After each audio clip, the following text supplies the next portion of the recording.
일본이 지금 난리가 났습니다. 왜냐고요? 바로 한글 때문입니다. 한국 따라하다 일본이 무너진다는 공포까지 번졌습니다. 한국이 좋아서가 아닙니다. 일본어를 버리려는 것도 아닙니다. 그냥 더 빨리 쓰이고 더 쉽게 익히니까 쓰는 겁니다. 요즘 애들 정신 나갔다. K-팝이고 유행이고 한국 따라하다가 일본까지 버리겠네. 이런 소리가 먼저 튀어나왔죠. 정작 일본 소녀들의 반응은 차갑습니다. 설명도 변명도 없이 딱 한마디였습니다. 그게 모든 걸 뒤집어 놓았습니다. 안녕하세요. 저는 일본 IT 서비스 기업에서 모바일 입력 시스템을 분석해온 입력 환경 컨설턴트 마츠오카 렌입니다. 지금부터 일본이 한글 앞에서 흔들리기 시작한 진짜 이유를 말씀드리겠습니다.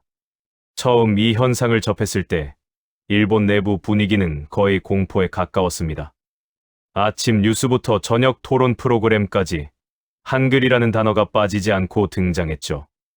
문제는 그 톤이었습니다. 분석이 아니라 감정이 먼저 튀어나왔습니다. 일본 사회는 이 상황을 이렇게 받아들였습니다.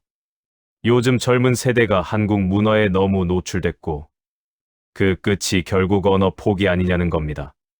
한글을 쓴다는 사실 하나만으로 정체성 붕괴, 교육 실패, 문화 침식 같은 단어들이 한꺼번에 붙었습니다.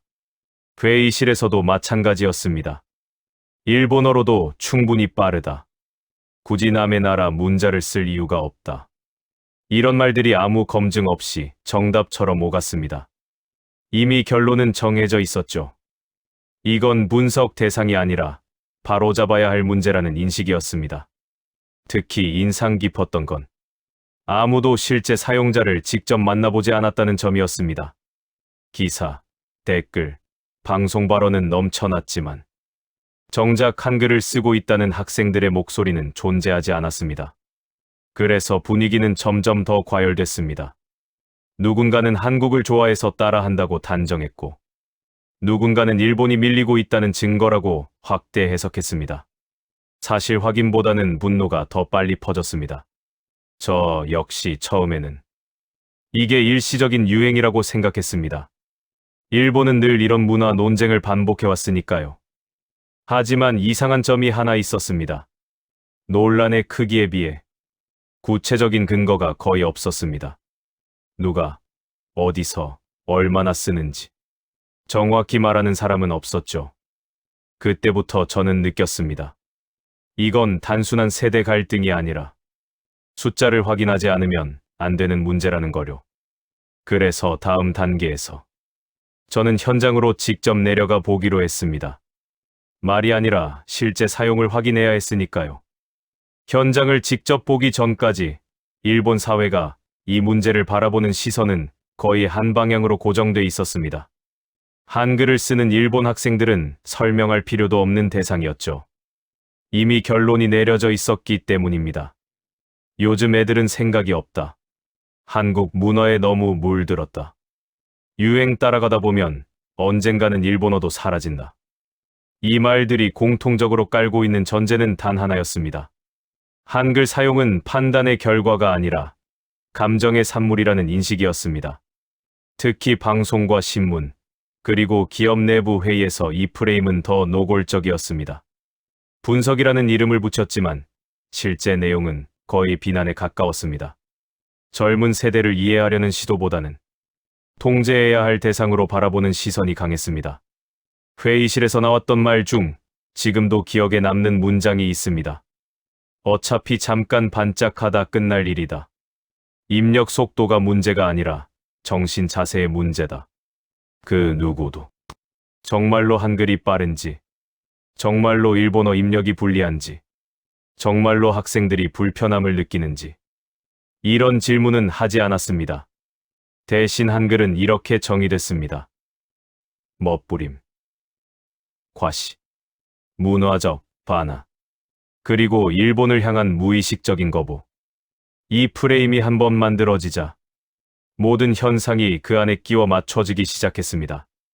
SNS에서 일본 학생이 한글로 메모한 사진이 올라오면 "봐라, 역시 K-팝 빠진 애들이다. 한국 좋아하는 애들끼리만 저러는 거다. 누군가 편해서 쓴다고 댓글을 달면 그 말은 바로 묻혔습니다. 편하다는 이유는 너무 단순했고 이미 만들어진 서사를 흔들기엔 불편했기 때문입니다. 이 과정에서 흥미로운 장면이 반복됐습니다. 조롱은 항상 결과만 보고 이루어졌고 그 결과가 왜 나왔는지에 대한 질문은 철저히 회피됐습니다. 한글을 쓰고 있다. 한국을 좋아한다. 일본 정체성을 거부한다. 이 세 단계는 아무 근거 없이 자연스럽게 이어졌습니다. 마치 검증이 필요 없는 공식처럼 말이죠. 기업 내부 리서치에서도 상황은 비슷했습니다.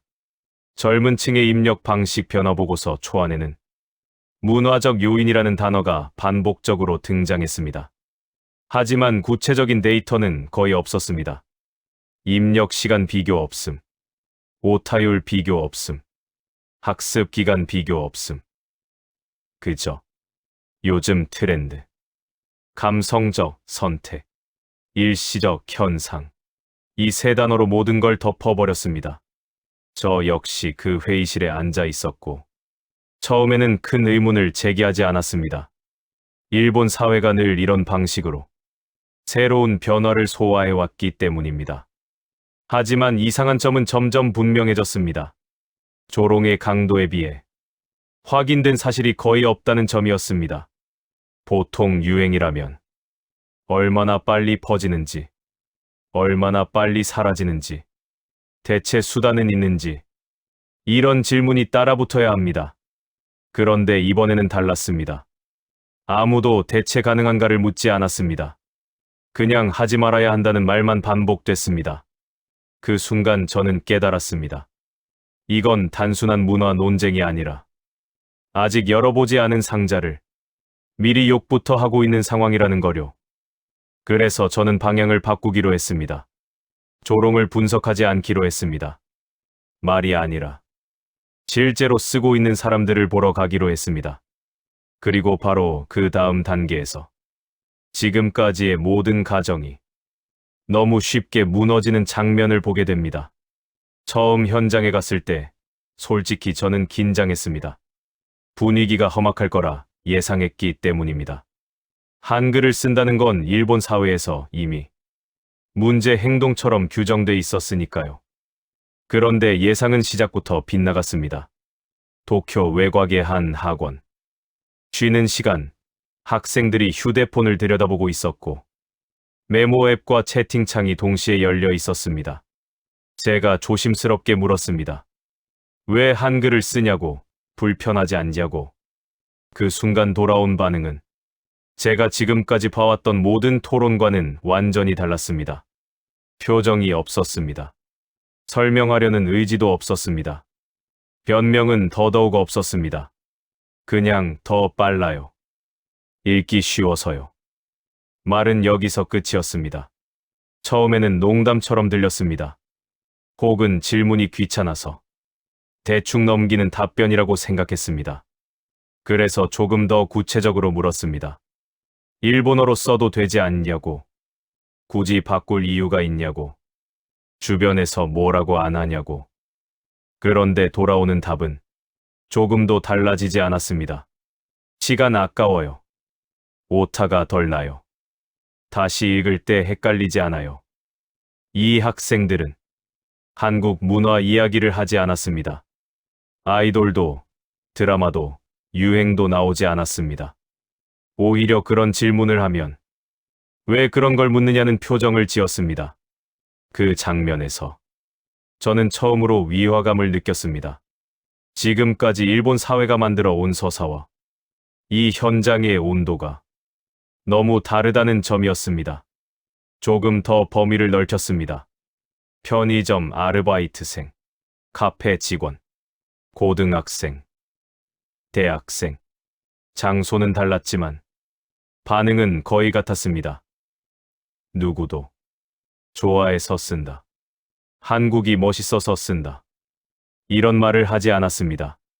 대신 계속 반복된 단어는 속도, 편함, 정리, 의 실수, 이건 감정의 언어가 아니었습니다. 도구를 평가할 때 나오는 언어였습니다. 그제야 저는 이 질문이 잘못 던져졌다는 걸 깨달았습니다. 일본 사회는 왜 한국을 좋아하느냐를 묻고 있었지만 이 학생들은 어떤 입력 방식이 덜 피곤한가를 선택하고 있었습니다. 질문의 차원이 완전히 달랐던 겁니다. 더 인상 깊었던 장면이 있습니다. 한 학생에게 일본어 입력과 한글 입력을 같은 문장으로 번갈아 써보게 했습니다. 시간을 재지도 않았습니다. 굳이 측정할 필요도 없었습니다. 손이 멈추는 지점, 다시 지우는 횟수, 입력 중 고개를 드는 빈도, 눈으로만 봐도 차이가 분명했습니다. 학생 본인은 이 차이를 의식조차 하지 못하고 있었습니다. 이미 몸이 기억하고 있었기 때문입니다. 그리고 바로 그 지점에서 저는 확신하게 됩니다. 이건 유행이 아니다. 이건 취향도 아니다. 이건 반항도 아니다. 아직 아무도 숫자로 확인하지 않았을 뿐 이미 결과는 현장에서 나와 있었다는 사실을요.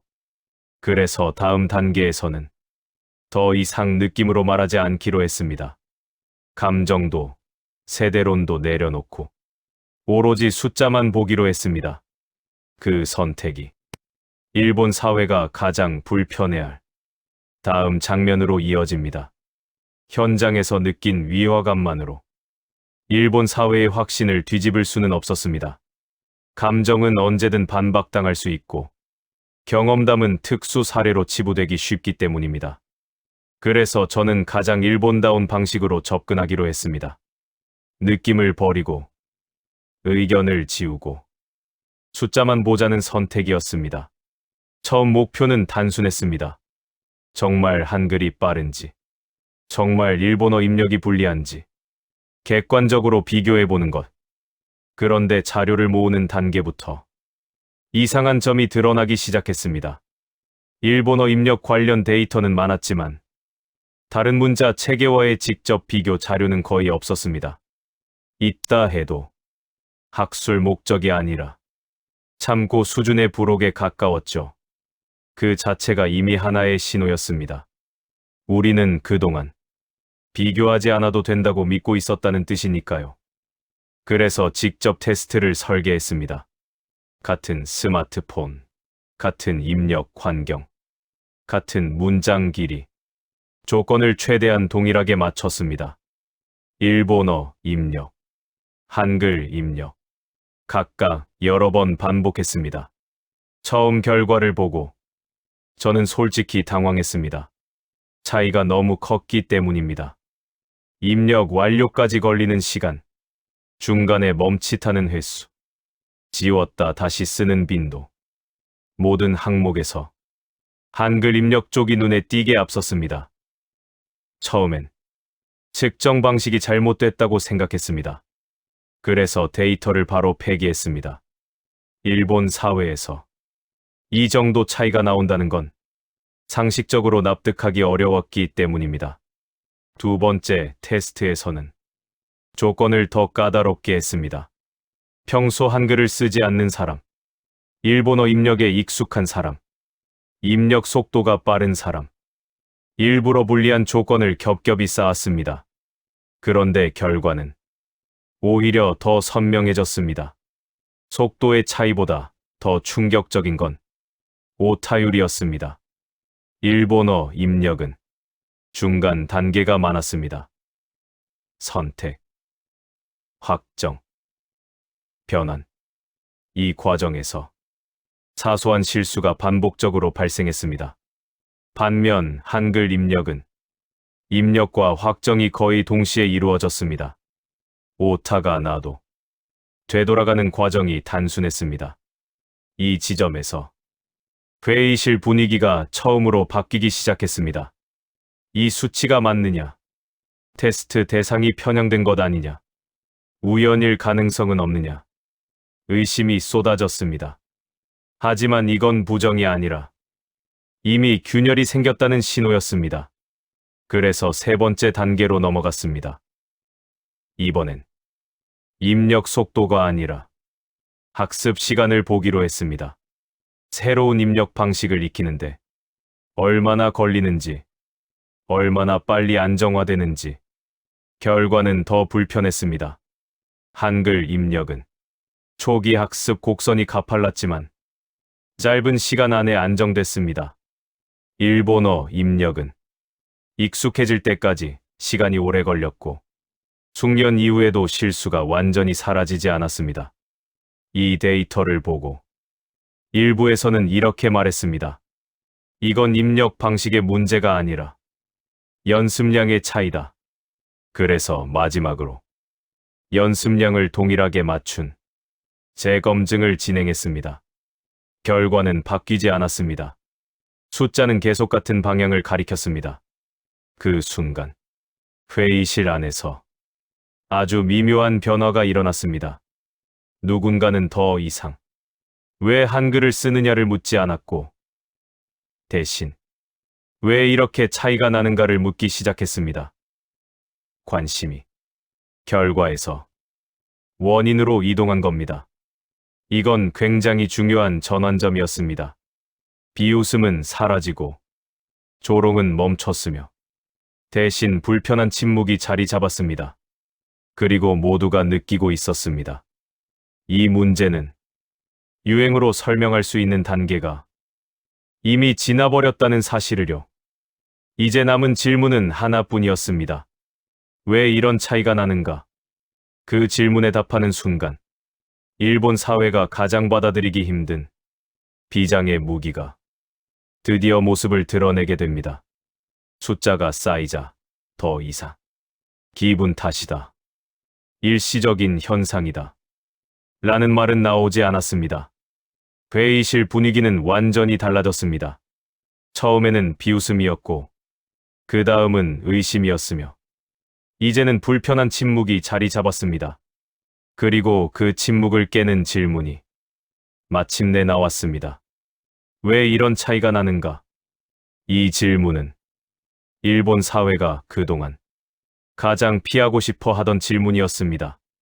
왜냐하면 이 질문에 답하는 순간 문화나 감정으로 도망칠 수 없기 때문입니다. 그래서 우리는 입력 방식 자체를 처음부터 다시 뜯어보기 시작했습니다. 자음과 모음, 입력 단계, 확정 과정, 되돌리기 구조. 그동안 너무 익숙해서 한 번도 의심하지 않았던 것들입니다. 처음 비교한 건 입력에 필요한 단계 수였습니다. 일본어 입력은 머릿속으로 단어를 떠올린 뒤 소리를 입력하고 후보를 고르고 확정하는 과정을 거칩니다.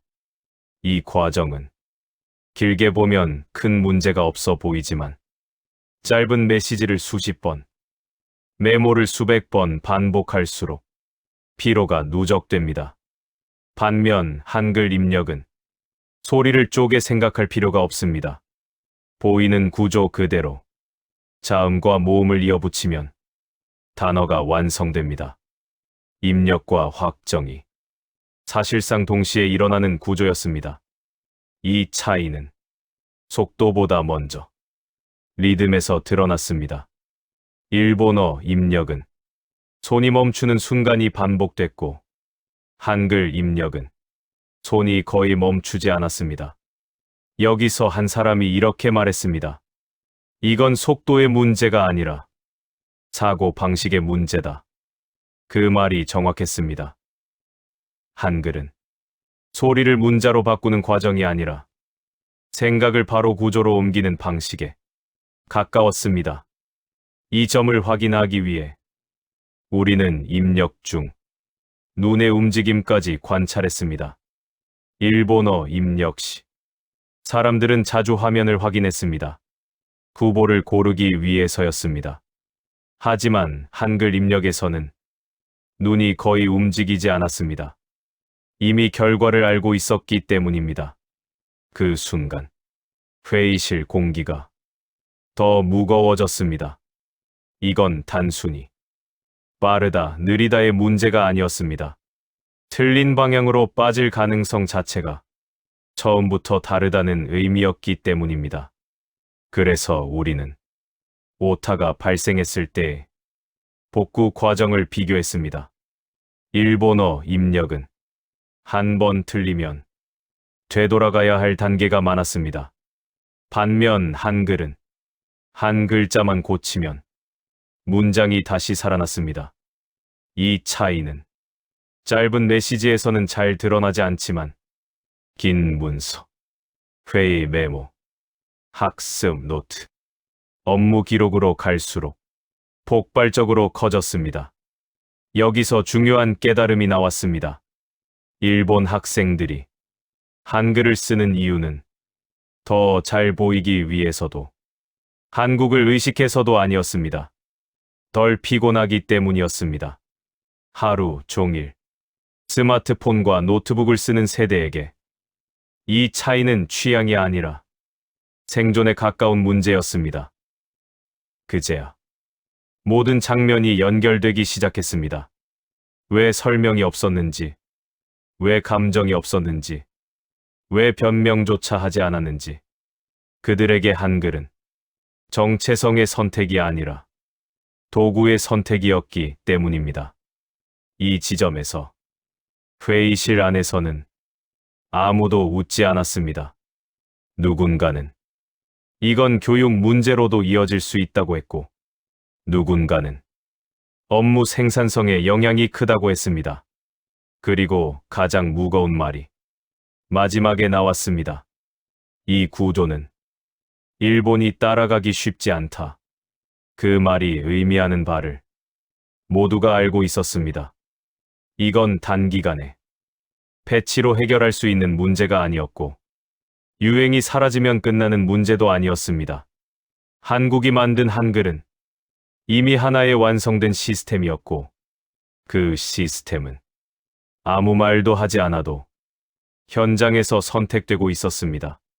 그 순간 이 사태를 바라보는 관점은 완전히 뒤집혔습니다.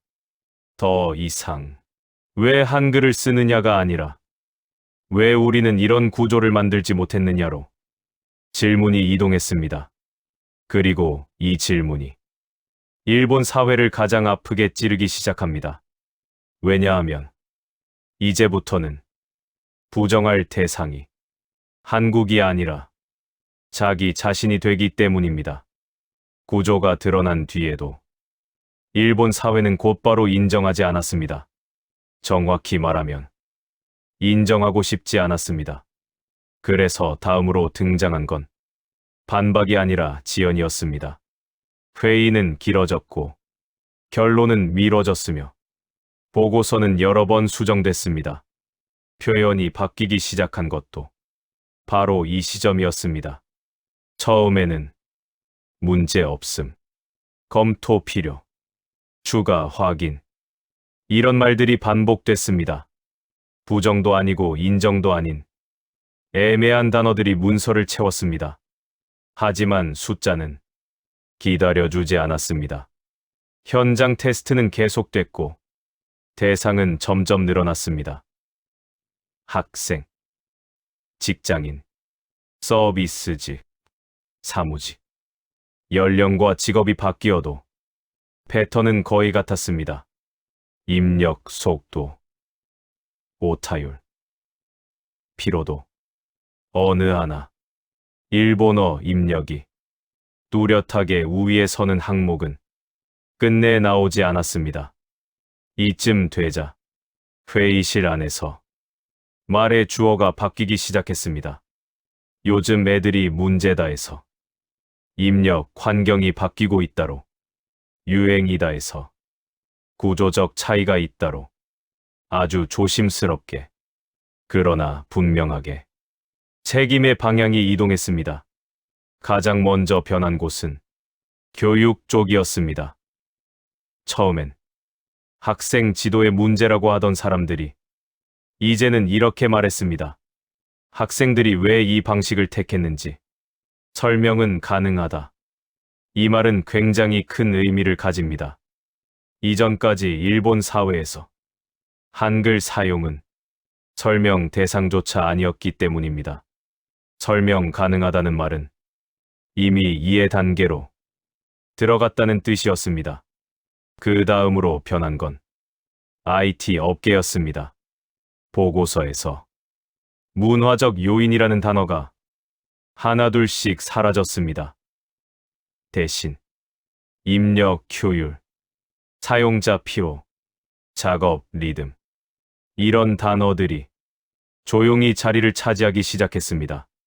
특히 인상 깊었던 장면이 있습니다.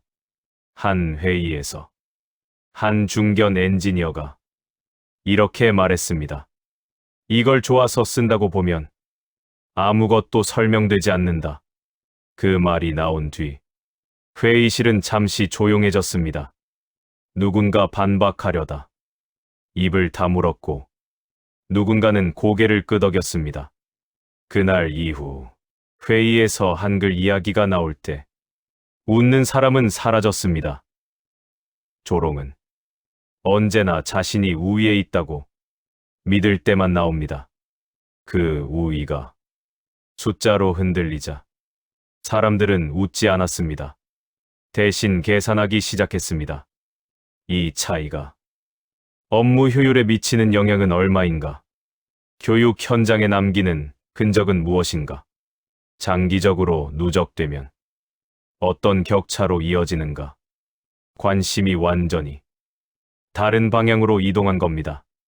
그리고 그 변화는 문장 하나에서 결정적으로 드러났습니다. 보고서 결론 부분에 처음으로 이런 표현이 들어갔습니다. 해당 현상은 일시적 유행으로 보기 어렵다.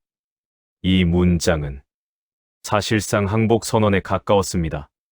아직 한국을 칭찬하지도 않았고 한글을 찬양하지도 않았지만 더 이상 부정할 수 없다는 건 인정한 셈이었기 때문입니다.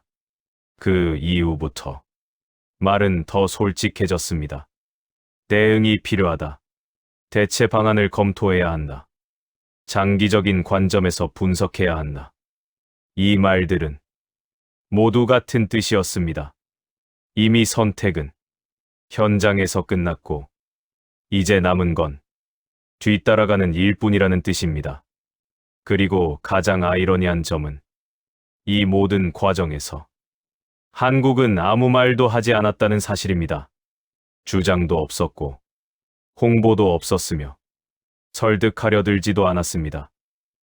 그저 이미 만들어진 구조가 사람들의 손끝에서 조용히 선택되고 있을 뿐이었습니다.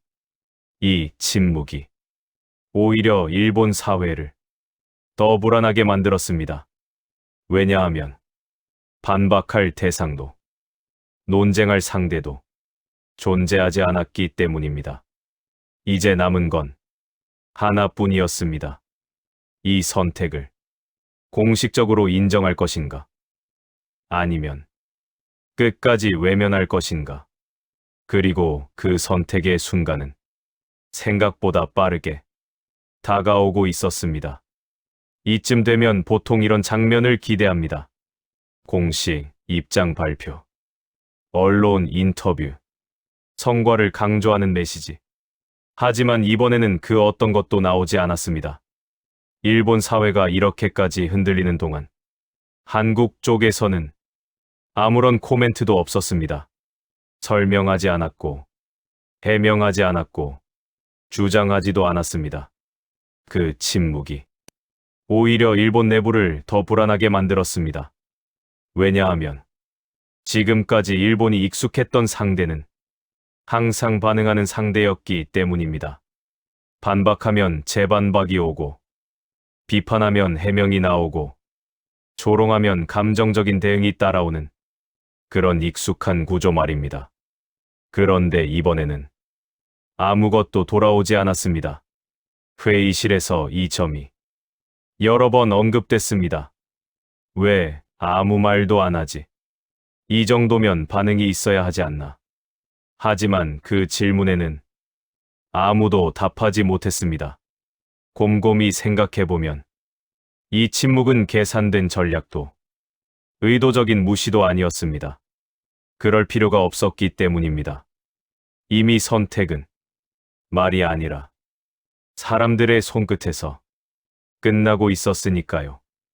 일본의 학생들은 누가 시켜서가 아니라 누가 설득해서도 아니라 그냥 더 편한 방식을 쓰고 있었습니다.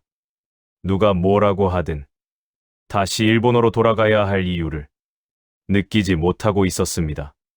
이게 가장 무서운 변화입니다. 비판을 받아도 설명할 필요가 없고 논쟁에 참여할 이유도 없는 상태. 이미 생활 속에 자리 잡아버린 선택은 공격할 수 있는 대상이 되지 않습니다. 그래서 일본 내부에서는 점점 말의 방향이 외부에서 내부로 향하기 시작했습니다. 한국이 문제다에서 왜 우리는 이런 구조를 만들지 못했나로 젊은 세대가 이상하다에서 기존 시스템이 너무 오래됐다로 이 변화는 아주 조용히 그러나 확실하게 진행됐습니다.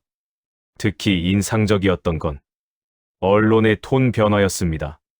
처음에는 자극적인 제목으로 공포를 키우던 기사들이 어느 순간부터 분석 기사로 바뀌기 시작했습니다.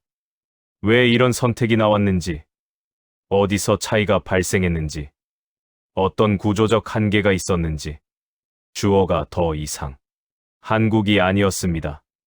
일본 스스로를 분석 대상으로 올려놓기 시작한 겁니다. 이건 굉장히 큰 변화입니다. 외부를 비난하는 단계에서는 아직 자존심이 살아있지만 자기 구조를 들여다보기 시작하면 이미 승부는 끝난 경우가 많습니다.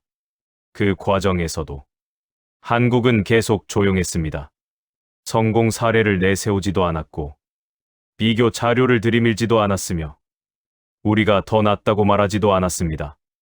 그런데도 일본 쪽에서는 계속 한국 이야기가 나왔습니다. 왜냐하면 비교 대상이 사라지지 않았기 때문입니다. 조용히, 아무 말 없이 이미 앞서 있는 존재, 그 존재는 공격하면 할수록 더 불리해지는 상대입니다. 이 지점에서 한 회의에서 나온 말이 아직도 기억에 남습니다. 이건 우리가 한국을 이기고 지는 문제가 아니다. 이 말은 사실상 패배 선언과 다름없었습니다. 경쟁의 프레임을 스스로 내려놓았기 때문입니다. 이제 문제는 누가 우월한가가 아니라 누가 더 현실적인가로 바뀌어 있었으니까요. 그렇게 되자 논쟁은 급속히 식어갔습니다. 흥분은 사라지고 목소리는 낮아졌으며 감정적인 발언은 줄어들었습니다. 대신 조용한 인정이 하나둘 쌓이기 시작했습니다. 공식 선언은 없었지만 태도는 분명했습니다. 이건 부정할 수 없다. 이건 되돌릴 수 없다. 이건 이미 선택된 방향이다. 그리고 그 모든 변화의 중심에 굳이 나서지 않은 한국과 한글이 조용히 서 있었습니다. 말하지 않아도, 설명하지 않아도 증명되는 순간, 이 순간이 가장 강력한 장면입니다. 왜냐하면 이제 다음 단계에서는 누가 먼저 고개를 숙이는지가 문제가 되기 때문입니다. 이 지점에 도달하고 나서야 비로소 이 사태의 본질이 보이기 시작했습니다. 처음 일본 사회가 느낀 건 위기감이었고 그 다음은 불쾌함이었으며 그 뒤에는 자존심의 상처였습니다. 그래서 모두가 이 문제를 일본 내부의 문제로만 붙잡아 두려고 했습니다. 젊은 세대의 일탈, 문화 침식, 교육 실패, 정체성 혼란. 이 프레임 안에 가두면 아직 통제 가능하다고 믿을 수 있었기 때문입니다. 하지만 끝까지 남아있던 숫자와 구조는 그 믿음을 허락하지 않았습니다. 왜냐하면 이 선택은 일본만의 특수 사례가 아니라 누구에게나 반복될 수 있는 보편적인 선택이었기 때문입니다. 입력이 빠른가? 읽기가 쉬운가? 실수가 적은가? 피로가 덜한가? 이 기준은 국적을 가리지 않습니다. 세대를 가리지 않습니다. 취향도 묻지 않습니다. 오직 효율과 구조만을 묻습니다. 그래서 이 문제는 어느 순간부터 일본이라는 이름을 벗기 시작했습니다. 회의에서 이런 말이 나왔습니다. 이건 일본어가 틀렸다는 말이 아니다. 이 문장은 굉장히 방어적인 문장이었습니다. 하지만 동시에 중요한 고백이기도 했습니다. 이제 더 이상 한글을 문제 삼을 수 없다는 걸 모두가 알고 있었기 때문입니다. 그렇다면 이 질문은 자연스럽게 다음 단계로 넘어갑니다. 왜 한글은 이런 구조를 가질 수 있었는가? 그리고 그 질문에 답하는 순간 이 이야기는 완전히 다른 차원으로 이동합니다. 한글은 우연히 잘 만들어진 문자가 아니었습니다. 처음부터 배우기 쉽고 쓰기 쉽고 확장하기 쉬운 것을 목표로 설계된 문자였습니다. 누군가의 취향이 아니라 시스템으로서 만들어진 문자. 그래서 기술이 바뀌어도, 환경이 바뀌어도, 플랫폼이 바뀌어도 무너지지 않았습니다. 오히려 디지털 환경으로 갈수록 강점이 더 또렷해졌습니다. 일본 사회가 지금에서야 깨닫기 시작한 사실은 사실 아주 단순했습니다. 문자는 문화이기 이전에 도구라는 사실, 그리고 도구는 감정으로 선택되지 않는다는 사실. 이 깨달음은 불편했지만 피할 수 없었습니다. 그래서 일본 사회의 논의는 점점 더 조용해졌습니다. 누군가를 비난하는 목소리는 사라졌고, 대신 어떻게 대응할 것인가? 어떻게 적응할 것인가? 어디서부터 바꿀 것인가? 이런 질문만 남았습니다. 그리고 이 질문들은 모두 같은 결론으로 이어졌습니다. 이미 늦었다는 결론. 왜냐하면 문자는 하루아침에 바뀌지 않고 구조는 단기간에 복제되지 않기 때문입니다. 이쯤 되면 사람들은 묻게 됩니다. 그렇다면 한국은 이 모든 상황을 예상하고 있었던 걸까? 아닙니다. 한국은 이 상황을 만들려고 아무것도 하지 않았습니다. 다만 이미 만들어진 구조를 그대로 써왔을 뿐입니다. 조용히, 꾸준히, 말없이.